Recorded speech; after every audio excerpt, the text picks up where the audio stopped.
There are lots of things that can influence student performance, and some of them take place right here in the classroom. Stereotype threat is the possibility that the awareness of low expectations for you could actually lead you to not do as well. At a recent TLTC workshop, we shared some of the research on stereotype threat with our faculty and students. One of the most interesting things about the research on stereotype threat is how subtle the primes can be that can induce this effect. So for example, we can all remember taking the GRE or the SAT where you have to bubble in, your ethnicity, your race, you have to bubble in your gender. And some studies have suggested that that subtle prime is enough to induce stereotype threat by priming for gender, priming for race, and activating an entire schema. In this study, what the researchers did was they had a test of 15 difficult math questions, and in one condition, they labeled it a problem-solving exam.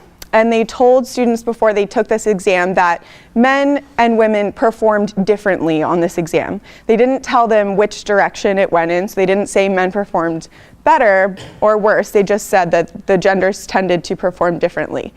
And there was no significant difference in their performance when this exam was labeled a problem-solving exam.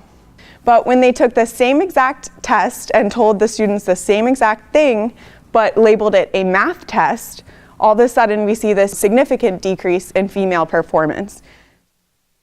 First and foremost, as faculty, we have to teach our students about the science on learning and performance, and stereotype threat should be part of that lesson. And there are things that we can do as educators to help alleviate the threat. For example, we should promote growth mindsets in all of our students to encourage them to understand themselves as getting better with practice instead of having a fixed level of intelligence. There's also research that shows that self-affirmation can reduce the effect. So you might consider before an exam having students take a moment to think about their skills. We should avoid unnecessarily priming stereotypes with demographic questions at the start of an assessment.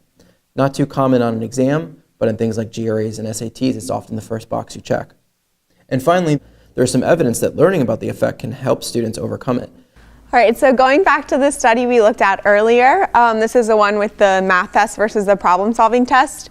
There was one more condition. And what the researchers did in this last condition was they gave them the same test. They told them that men and women perform differently. They called it a math test, but they put a paragraph on the front of the test that explained what stereotype threat was and what the effects can be.